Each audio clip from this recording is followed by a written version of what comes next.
In the heart of the Ottawa Valley, where the snow blankets the ground and the wind carries the scent of pine, the McNabb family prepared for another humble Christmas.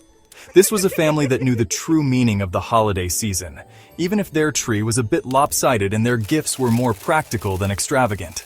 The morning light filtered into the McNabb living room in Renfrew, bouncing off the tinsel that clung desperately to their artificial tree, which was leaning dangerously to one side. It was the same tree they'd had for years, shedding more plastic needles than the real ones Uncle Darrell hacked down at Calabogie. The family gathered in their mismatched pajamas, hand-me-downs from cousins or brand new from Bargain Benny's discount bin. Robbie's sister Candace unwrapped her gift first. She'd been asking for a Barbie dream house all year, and in a brief moment of naive hope, she thought she'd gotten it. But no, it was Mandy's Manor, a knockoff that boasted 50 unique parts, most of which were just pink stickers to put on cardboard walls. Are these steel-toed? Because I'll need them to kick myself for wearing these to school. Robbie's older brother Mikey opened a box of Converse sneakers. They were supposed to look like Converse, but had lopsided stars and a sole so thin you could feel gravel through them. Don't look at me like that, kids. You don't need all this fancy crap from the Sears catalog. Grandma shuffled in next, her hearing aid whistling like a kettle, holding a wrapped package shaped suspiciously like socks. And sure enough, they were socks. Thick, itchy wool socks that could double as sandpaper in a pinch. Grandma, Sears is out of business. Well, good riddance. They never delivered what I ordered anyway. Then came the pièce de résistance, the Christmas cake. A dense, brick-like monstrosity packed with neon-colored fruit pieces that had no business being called food. Grandpa insisted they all take a slice, even though everyone tried to pass it off to someone else.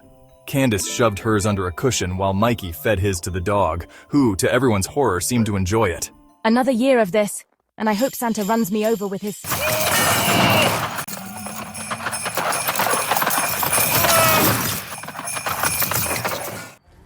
The holiday spirit was further dampened by the McNabb's neighbors, the Coopers.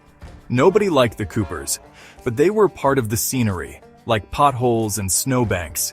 Their yard was a horror show of broken-down vehicles, lawn ornaments half buried in the snow, and a fire pit that doubled as a garbage incinerator.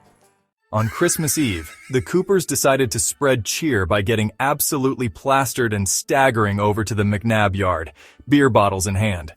Robbie was looking out the window when he saw Mr. Cooper swaying like a branch in a windstorm, unzipping his fly in front of the snowman Mikey had spent 2 hours building. What's he doing? Oh no.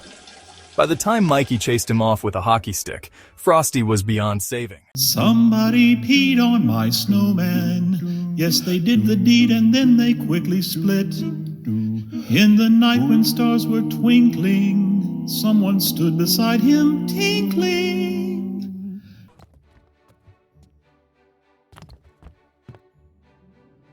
Dinner was supposed to be the saving grace of the day, but with the McNabb family, it was more of a test of endurance. The turkey was overcooked, the gravy was lumpy, and someone had accidentally made mashed turnips instead of potatoes. Where's the stuffing? Ran out of breadcrumbs, so I used croutons from the salad bar at work. The highlight of the meal was when Uncle Darrell showed up late, straight from Calabogie, carrying a cooler of questionable venison sausages he claimed to have made himself. Farm to table, folks. As the meal wound down, Grandpa broke out his accordion, which he played terribly, and led everyone in a tone-deaf rendition of Grandma Got Run Over by a Reindeer. I'll run you over if you don't knock it off.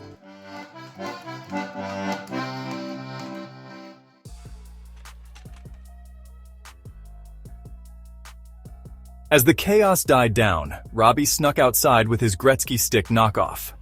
He wandered to the makeshift rink on the Bonnechere River, where kids from the neighborhood were already playing. Nice stick, McNabb. Robbie ignored them and joined the game. Despite the cheap stick, he played like his hero, darting past defenders and firing slap shots. In the final moments of the game, with the score tied, Robbie launched the puck straight into the net, sealing the win for his team. The other kids cheered, and for a moment, Robbie didn't care about knockoff brands or dysfunctional family gatherings. All that mattered was the game. Back at home, Mom was picking up wrapping paper scraps Dad was passed out in his armchair, and Grandpa was still muttering about wanting to meet a reindeer on the highway. Robbie climbed into bed, tired but happy. maybe Christmas wasn't perfect, and maybe his family was a little different.